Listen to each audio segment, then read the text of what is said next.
여러분 잘 쉬셨습니까?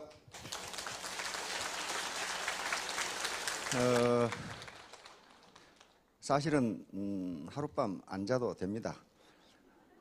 저도 한 사흘 정도 안 자보니까 안 죽더라고요. 안 죽어요. 죽기 살기로 하면 된다고 그러는데요. 죽기 살기로 해도 안 죽어요. 그러니까 죽을 줄 알고 죽기 살기로 안 하시는 분은 죽기 살기로 해보세요. 그러면 안 죽어요. 안 죽더라고요. 어제 우리 소녀시대 노래 잘 들으셨죠? 그 도쿄돔에서 있었던 공연 실황인데요. 심리학 용어에 이 자기중심적 편파라는 것이 있다고 어제 제가 이야기를 했습니다. 이고센트릭 바이어스라고 하는 건데요. 그 소녀시대에 공연하는 것을 보면은 굉장히 화려하고 참 좋아요. 그런데 삼성경제연구소에서 그 한류에 대한 연구 보고서가 있습니다. 거기에 소녀시대가 저기 무대에 서는데 몇 년간 연습했다고 어디 기록해 보신 적이 누구 계시나요? 저거요 5년 연습한 겁니다. 5년. 밤낮 없이 5년 연습한 거예요. 그래서 무대에 선 거예요. 그러니까 자기중심적 편파라는 게 우리가 보는 것은 소녀시대의 화려한 무대 모습만 봤지 저기에 서기까지 얼마나 힘들었는가는 모른다는 거예요. 그런데 SM이라든가 이런 회사에서 YG라든가 저거 소녀시대를 만들어서 공연하는 게 아닙니다. 많은 이 오디션에 통과한 사람들을 5년 동안 훈련시켜서 살아남은 사람 중에 가장 좋은 컨비네이션을 만들어내는 게 저런 거예요.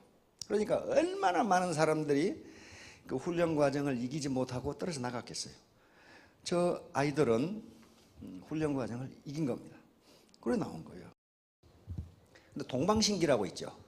그 애들은 무대 서기까지 7년을 연습해요. 7년. 생각해보세요. 하루에 맨날 자빠져 놀면서 있는 게 아니에요. 하루에 10시간, 12시간씩 연습하는데 그 7년을 했단 말이에요. 그러고 동방신기가 된 거예요. 삼성경제연구소 보고서에가 있습니다. 그게. 그러니까 한류가 어떻게 해서 세계를 휩쓰는가 그 연습 과정이 있기 때문에 그래요.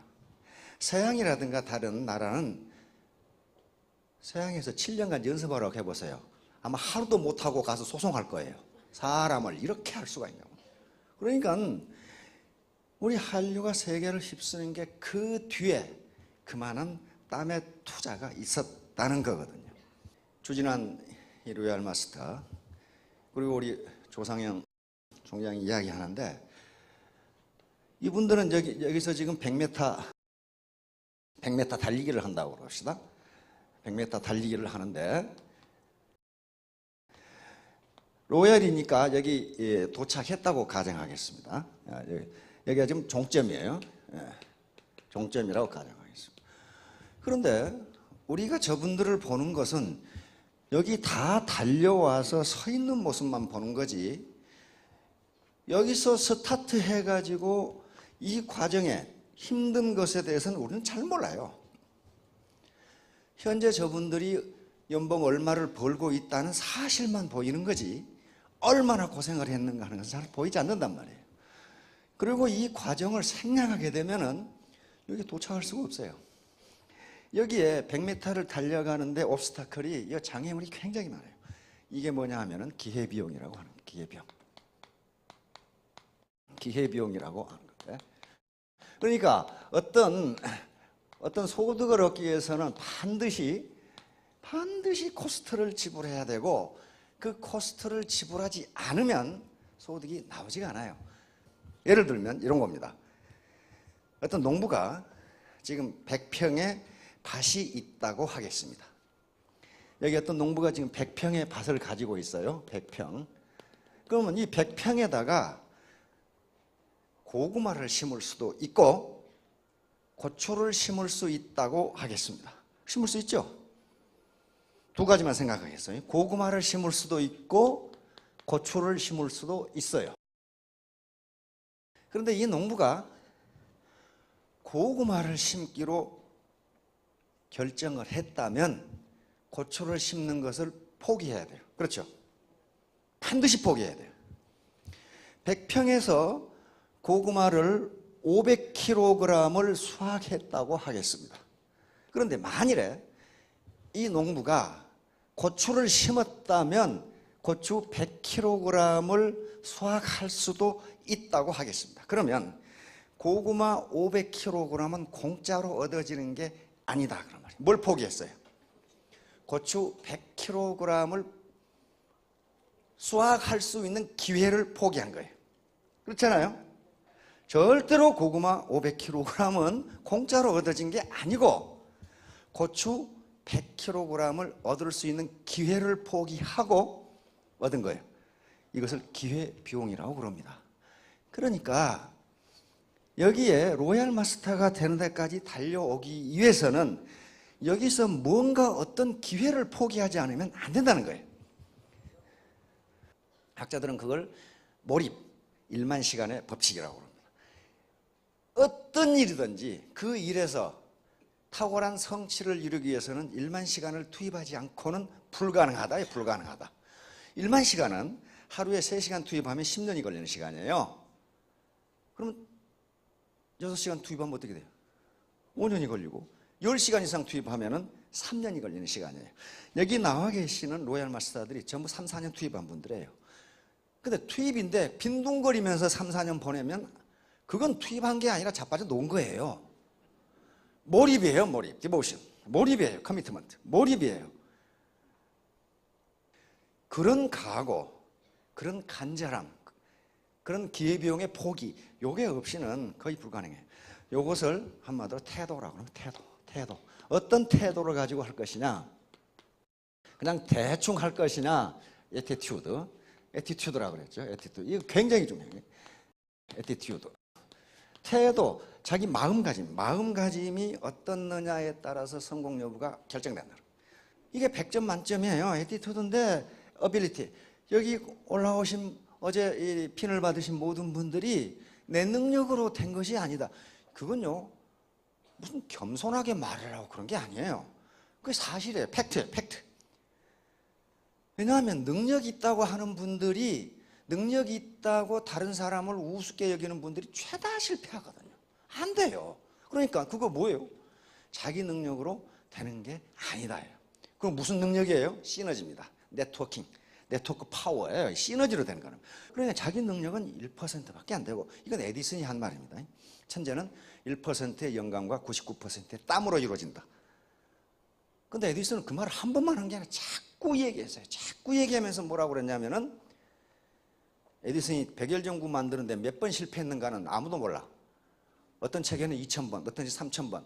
에디슨이 직접 말한 말은 10,000번이에요. 자기가 써놨어, 10,000번이라고. 자기가 9999번에 백열전구를 만드는데 실패를 하니까 자기 친구가 실패를 하고 또 실험을 하니까, 이 사람아, 자네는 10,000번째 실패를 할 셈인가? 그렇게 물으니까 에디슨이 뭐라고 대답할게? 이 사람아, 나는 실패를 한 적이 한 번도 없네. 나는 어떻게 하면 불이 안 켜지는가를 9,999가지나 발견했네. 그랬단 말이에요. 어린이 동화책에는 3,000번으로 나와 있어. 그러니까 아무도 모른다는 거예요. 무지하게 많이 실패했다 그 말이에요. 자기도 몰라 몇 번을 실패했는지를. 그러니까 9,999번이라고 표현을 해놨더라고. 그거예요. 그러니까 에디슨은 자기 능력은 1%밖에 안 돼요. 나머지 99%는 땀으로 한 거예요. 땀으로. 단순 노출 효과인데요. 이것을 단순 노출 효과를 다른 말로는 에펠탑 효과라고 부릅니다. 1879년에 프랑스 대혁명이 일어납니다. 프랑스 대혁명 100주년을 기념해가지고 프랑스에서 만국 박람회를 개최를 했는데, 이때 그 기념물로 에펠이라는 이 건축가가, 구스타프 에펠이죠. 여기에 이 탑을 세우려고 했어요, 지금. 그런데 파리 시민들과 그 당시 모파상을 비롯한 유명 문인들이 결사반대하는 거예요. 아주 욕을 있는 대로 퍼부었어요. 대표적인 모파상이죠. 이스망스, 블루아, 코페 이런 사람들. 대표적인 프랑스의 문인들인데, 모파상 같은 사람은 그 에펠탑이라는 게 꼭 요 키클롭스 눈이 하나밖에 없는 괴물입니다. 이마 정수리 가운데 눈이 하나 있는 그리스 신화에 나온 괴물이야. 그러니까 에펠탑을 키클롭스 같은 괴물, 철골 구조만 있는 아주 우스꽝스러운 건조물 이런 식으로 해가지고 전부 반대했어요. 그런데 파리 시민들도 전부 반대했어요. 어떻게 예술의 도시 파리에다가 저렇게 형편없는 철골 구조물을 세우냐. 특히 제일 많이 반대한 사람이 대표적인 분인 모파상입니다. 모파상 여러분들 글 가끔 읽어보셨죠? 그런데 이분의 동상이 몽소공원에 있답니다. 몽소공원에가 있는데 원래는 동상의 방향이 에펠탑 쪽으로 되어 있었는데 모파상의 요구로 그 탑 꼴보기 싫으니까 뒤로 돌리라고 그래가지고 뒤로 돌려놨대요. 근데 이분은 또 아이러니컬하게도 매일 점심을 에펠탑 밑에서 먹었대요. 에펠탑 밑에 들어가면 시간이 있거든요. 그래서 기자가 물었어요. 선생님은 어째서 그렇게 반대하시면서 여기 식사하십니까? 그러니까 에펠탑이 파리에서 보이지 않는 곳은 여기밖에 없다는 거예요. 여기밖에. 그 밑에 들어가 버리면 안 보일 거 아니에요. 이렇게 되니까 파리시 당국에서도 난감했어요. 그래서 만국 박람회가 끝나고 20년 후에 이걸 철거하기로 약속을 하고 세웠단 말이에요. 약속을 하고. 그런데 그 당시 파리 시내에는 고층 건물이 없었기 때문에 파리 시민들은 눈만 뜨면 그게 보여. 눈만 뜨면. 또 길거리 지나가다 보면 그놈이 보여. 이게 바로 단순 노출 효과가 적용되기 시작합니다. 계속 파리 시민들이 그걸 좋아하기 시작해. 에펠탑은 단순 노출이에요. 그 의도적으로 거기 서 있는 게 아니고 그냥 보이는 거예요, 그냥. 그래가지고 20년이 돼서 뜯으려고 그러니까 또 뜯지 말라고 야단이야, 또. 왜? 무지하게 좋거든, 그게. 계속 봐오니까. 그래서 학자들은 단순 노출 효과를 에펠탑 효과라고 부릅니다. 에펠타워 이펙트라고 부릅니다. 이것은 로버트 자이언스 어제 했던 단순 노출 효과를 발견했던 그 학자의 이론과 똑같습니다. 그런데 곤충을 가지고도 실험을 해보니까 곤충에게 어떤 소리를, 곤충이 지금까지 듣지 못한 소리를 들려주었더니 공포와 경계심을 갖더라는 겁니다. 적대감을 갖더라는 거예요. 그런데 그 소리를 계속 들려주니까 그 곤충이 나중에는 그 소리를 즐기더라는 거예요. 좋아하더라는 거예요. 좋아해.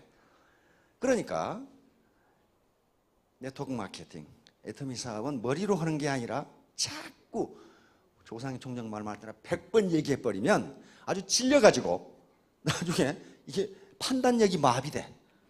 그런데 그게 만약에 좋지도 않은 물건 비싸게 판다면 그건 사기입니다. 그건 협박이고 사기고 인권유린이에요. 그러나 그렇지가 않단 말이에요. 그러니까 자신 있게 이야기할 수가 있어요. 당신에게 혜택을 줬으면 좋지 피해를 입히는 게 아니다 하는 신념이 강하게 있으면 그렇게 할 수 있어요. 여자에 대한 호감도. 미국 학자들도 여자를 가지고 실험을 많이 해. 오늘 지금 안 나오셨는데 우리 김현숙 총장님이라고 있어요. 그래서 낯선 사람을 만날 때 특히 세일즈맨이 고객을 만날 때 미국 책을 봐도 만나자마자 뭘 느끼느냐면 적대감을 느낀답니다. 세일즈맨은 고객에 대해서 어떤 적대감을 느끼냐면 요놈이 나한테 물건을 공짜로 달라고 하지 않을까, 나에게 손해를 보고 팔라고 하지 않을까 해서 경계와 적대감을 갖고, 고객은 세일즈맨에게 어떤 적대감을 갖겠어요? 요놈이 좋지도 않은 물건을 나한테 바가지를 씌우지 않을까, 그런 적대감을 갖는답니다. 미국 책에 나와 있어요. 그러면 이것을 어떻게 그 사람하고 친해질 것이냐. 그래서 미국에서 또는 서양에서 많이 발달하는 게 유머입니다. 유머는 별 의미도 없는데 서로 대화를 하게 만들어줘요. 그렇죠? 그래서 그 중에 하나가 펀이라고 했어요. 펀은 우리말도 펀이 굉장히 많습니다. 일본어도 펀이 굉장히 많아요. 동음 이의예요. 동음이. 소리는 같은데 뜻이 다른 거. 그걸 가지고 넌센스 퀴즈를 한다든가 그런 얘기를 하는 걸 펀이라고 그럽니다. 왜냐하면 그 내용이 아무런 부담이 없는 내용이니까 서로 마음이 통하게 하는 거예요. 예를 들면 우리 지금 어르신 계시는데 울면 안 되는 날이 어떤 날입니까? 울면 안 되는 날. 오늘 울면 안 되는 날. 예, 그 답은 중국집 쉬는 날이에요. 그러니까 요걸 펀이라 그래요. 펀.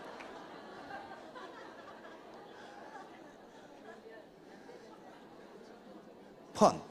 울면 이게 동음이의를 가지고 아무 의미가 없는 것을 가지고 서로 실소를 짓게 하는 거. 근데 우리 김현숙 총장님이 지금 안 계시니까 하는 말인데, 제가 펀에 대해서 얘기하니까 자기도 알고 있대요. 박사님 혹시 아시냐고. 나 모르겠다고 그랬어요. 연날리기 대회 아나운서 중계방송을 아냐고 그러더라고. 아나운서 중계방송을. 그래서 모른다 그랬더니 연날리기 대회를 하는데 연 두 개가 1등, 2등으로 가니까 아나운서가 어떻게 중계를 했게 그러더라고요. 김현숙 총장이 쌍년이 꼬리를 흔들면서 올라갑니다. 그렇게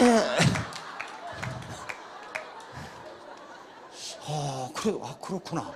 두 개니까 쌍년이지 이게.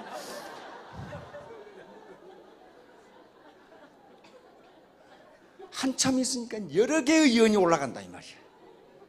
그래 뭐라고 중계를 했게 그러더라고요. 모르겠다 그랬더니 잡년들이 꼬리를 흔들면서 올라갑니다. 딱 이렇게 이게 펀이란 말이에요. 그러니까 그런 우리말에는요, 한자어가 있죠, 순수 우리말이 있죠, 이두가 있죠, 소리가 받침이 있어가지고 받침이 있는데도 소리가 같이 나는 것들이 있어요. 그런 것들이 있기 때문에 펀이 굉장히 많습니다. 단순 노출. 이제 여자를 가지고 실험을 했습니다. 이 피츠버그 대학에서 폴 브룸 교수가 쓰는 책에가 있는데, 피츠버그 대학 강의실입니다. 여기에 대학 강의실에 강의하고는 아무 관계가 없는 여자들을 한 사람은 15번, 10번, 5번, 아무도 0번 해가지고 들여보냈어요. 근데 이 아가씨들은 강의실에서 대학생들하고 얘기를 한다든가 질문을 한다든가 아무것도 안 해요. 한마디도 안 하고 앉아있다 나오는 거예요. 학기가 끝난 다음에 교수가 이 여자들의 사진을 보여주고 학생들에게 누가 가장 매력 있냐고 그랬더니 15번 본 여자가 가장 매력 있다고 대답했어요. 가장 매력 없는 여자는 한 번도 본 적이 없는 여자가 가장 매력 없다고 했어요. 다시 말하면 단순 노출이에요. 가서 뭐 학생들하고 얘기를 한 것도 아니고 교수에게 질문을 한 것도 아니고 무슨 지적 대화를 한 것도 아니에요. 가만히 앉아있다 나왔는데 단지 15번 봤다는 이유로 그 아가씨가 가장 매력 있다고 했단 말이에요. 그러니까 어떻게 했어요? 고객을 15번 만나면 굉장히 매력 있는 사람이 된다. 매력 있는 사람.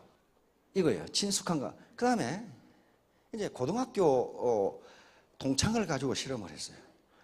그런데 자기가 과거에 친했던 사람 얼굴을 보여주고 그 사람하고 비슷한 사진을 보여주고 누가 더 매력 있냐고 그랬더니 자기하고 친했던 사람이 더 매력 있다고 생각한다 이 말이에요. 다시 말하면 그 사람과 마음이 통했던 사람은 상당히 매력 있다고 생각한다. 매력 있다고. 그러니까 뭐예요? 제 육감이 있다 그랬죠. 진정성을 가지고 상대방에게 친근감을 주면 매력 있는 사람이 된단 말이에요. 자, 그런데 많은 연구에서 어떤 모습이 가장 매력 있냐고 그랬더니 웃는 모습이 가장 매력 있답니다. 이건 돈이 들지 않는데 매력을 줄 수 있는 가장 좋은 모습이 웃는 모습이라고 합니다. 여기하고 누가 더 매력 있는지 금방 볼 수가 있죠. 금방 알 수가 있죠. 그러니까 여기 더운데 여기까지 오셔가지고 인상 쓰고 계시지 마세요. 몇 분이 있어요. 이 새끼, 에이, 너 해라, 나 듣는다. 뭐 하려고 오셨는지 몰라. 집에서 텔레비전이나 보시지. 웃는 모습이 가장 매력 있어요.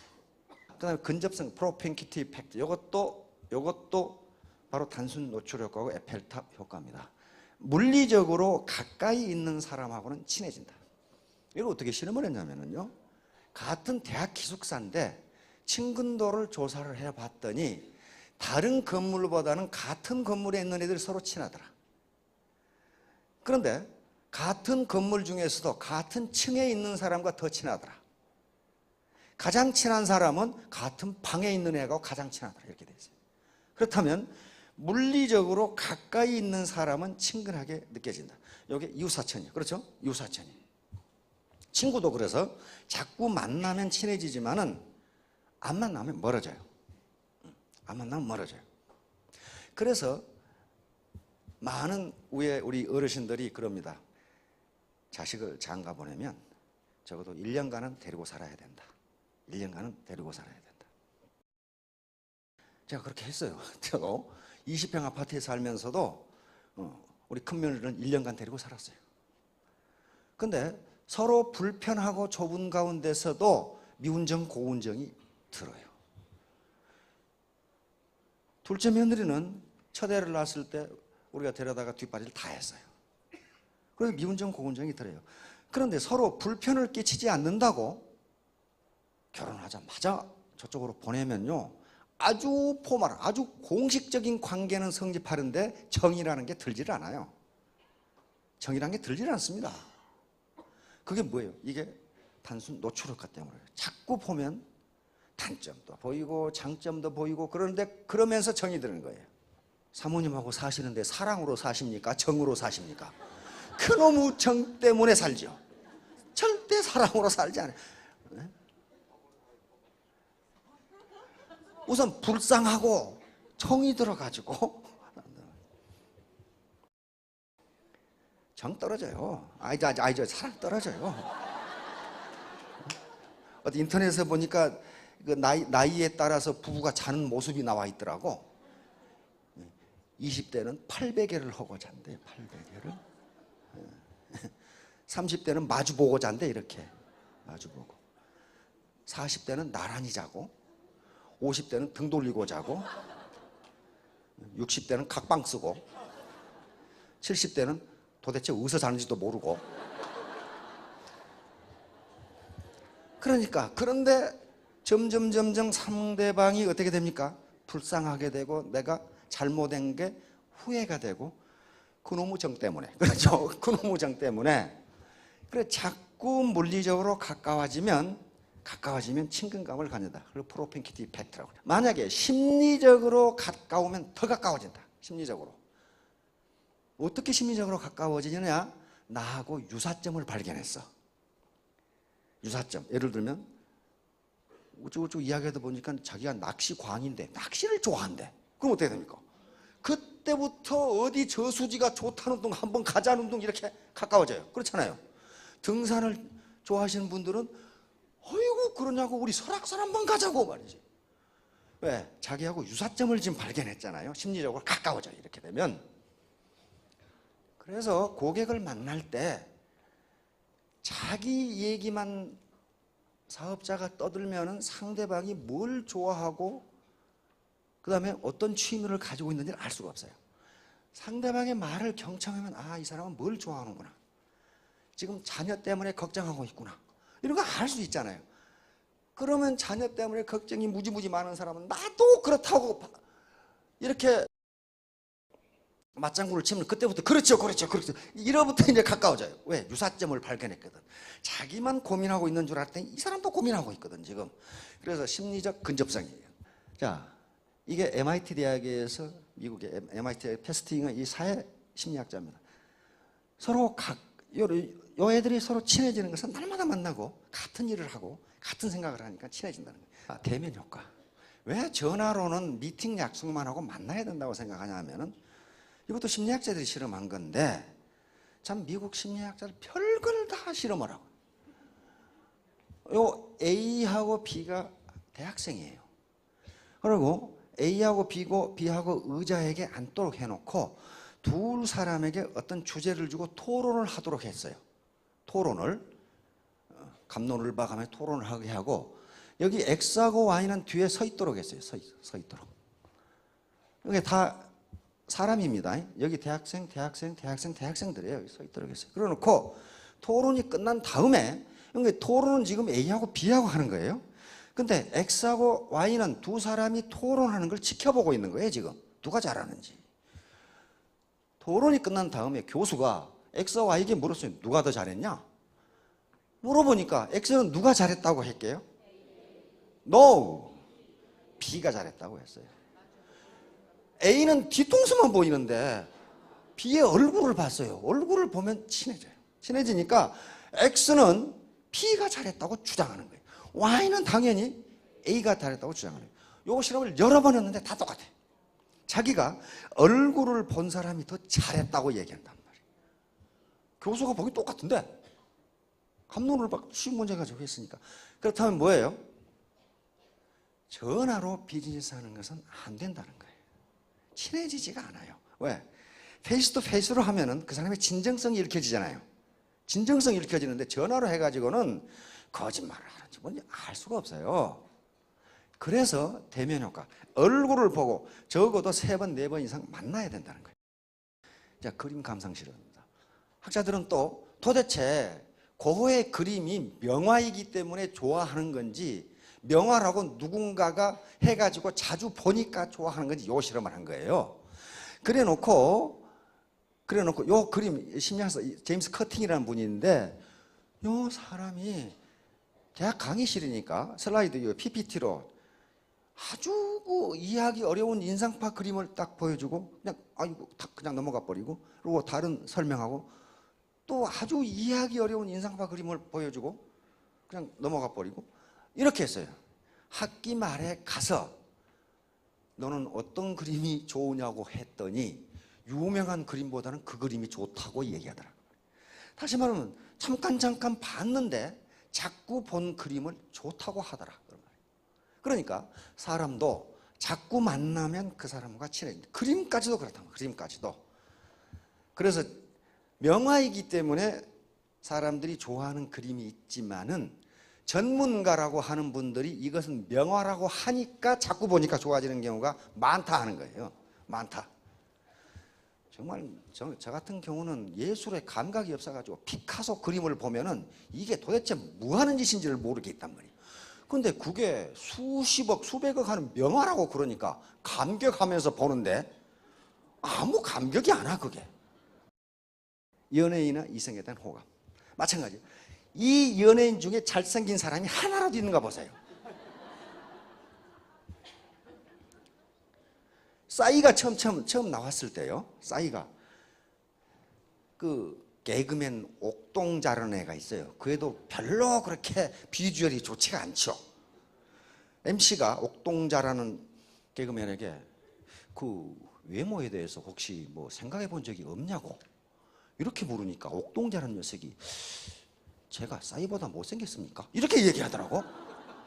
그러니까 이 당시에 싸이는요, 야, 한국인 중에 저런 사람도 있구나 할 정도로 못생겼어요. 그런데 지금 싸이 보고 못생겼다는 사람이 있어요? 자꾸 보니까 그래요. 자꾸 보니까. 다른 사람은 또 요게 김호동인지 황호동인지 무슨 호동인지 이게 천하장사 씨름꾼 아니에요. 이게 MC로 나오니까 처음에는 반감이 많았어요. 저게 뚱뚱한 놈이. 근데 자꾸 보니까 뚱뚱할수록 귀여워. 그렇죠? 유재석 메뚜기 마찬가지고. 누구죠? 이면식. 이분이 우리 박 회장님 선배예요. 광주 사례지고등학교. 그러니까 이분이 많은 대한민국 국민들에게 희망을 줬어요. 왜? 아, 저런 사람도 탤런트를 할 수 있구나. 그렇게 저런 사람도 할 수 있구나. 그런데 자꾸 보니까 어떻게 됩니까? 이 사람들과 친근감을 가지고 이 사람들이 못생겼다고 생각하는 사람이 하나도 없어요. 그렇잖아요. 아나운서도 마찬가지예요. 아나운서 MC도 마찬가지예요. 아나운서가 어떤 프로그램에 따라서 바뀌면은 전에 아나운서가 훨씬 잘했던 것 같은 생각이 들어. 그리고 굉장히 낯설어. 어떻게 저런 놈이 저걸 하나. 그런데 한참 시간이 지나면 또 잘해. 그렇죠? 그게 단순 노출을 가면 자꾸 보면 친해진다. 이성간의 관계.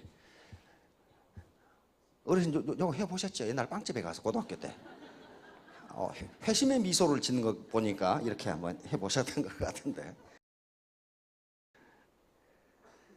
그러니까 사랑하는 어떤 아가씨나 사랑하는 총각이 있는 경우에 속을 끙끙 앓을 게 아니라 단순 노출, 우연히 만난 척하면서 계속 만나야 돼요. 우연히. 아가씨가 슈퍼에 가면 나도 슈퍼에 가고, 부둣관에 가면 나도 부둣관에 가고, 우연히. 그러면 친해진다.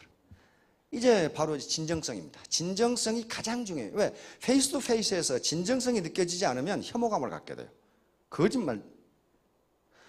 페이스 투 페이스 제 육감을 통해서 보면 상대방이 거짓말하는지 진실한지 금방 알죠. 안단 말이에요. 그러니까 바로 식당 밥과 어머니 밥의 차이가 그런 거란 말이에요. 돈 벌기 위한 것이냐 사랑을 전달하는 것이냐. 발터 베냐민 독일의 이 철학자죠. 철학자이고 예술평론가죠. 아우라는 말을 했다면 아우라. 흉내낼 수 없는 어떤 고고한 분위기가 있어요. 아우라는 게 있습니다. 지금 아우라는 말을 지금은 보편적으로 쓰죠. 사람도 말이죠. 그 사람이 인품 있는 사람, 정정한 사람 같으면 아우라가 느껴져요. 뭔가 지금 표현을 못해. 아우라는 기니까 기는 에너지하고 전혀 다릅니다. 기는 에너지는 측정할 수 있는 것이지만 기는 측정이 불가능해요. 불가능합니다. 이를 기를 측정하기 위해서 지금 기계를 만들려고 무척 노력을 하고 있죠. 지금 러시아에서도 그렇게 하고 있고. 그러니까 이런 어떤 후광, 헬로우가 나온단 말이에요. 그러니까 이게 진정성이 있으면 그 사람한테서 아우라가 느껴져요. 단순 노출효과의 역효과. 자꾸 보면 친해진다고 그러는데 볼수록 미운 놈이 있어요. 볼수록 미운 놈이 있다고.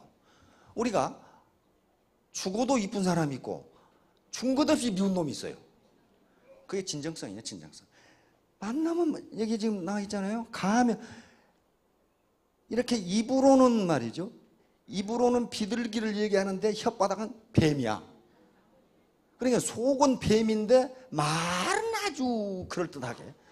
그 다음에 두 놈 다 가면을 탁 웃는 가면을 쓰고 뒤에는 이놈 새끼 잡아먹어야지. 이런 이렇게 돼 가지고는 근데 그걸 못 느낄 것 같은데 느껴요.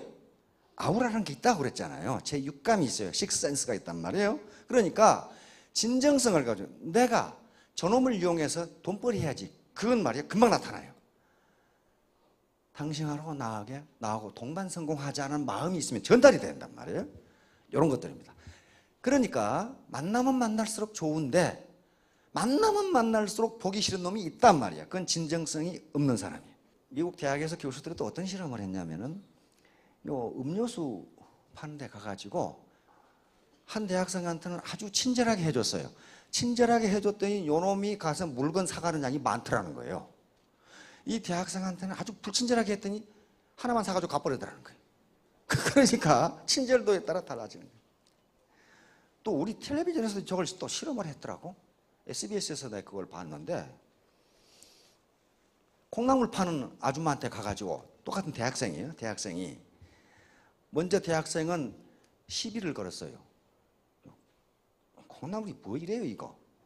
혹시 농약한 거 아니에요 이거? 그거 뭐 맛이 없게 생겼네. 그래가지고 콩나물을 1,000원어치 샀더니 몇 뿌리 주고 말아.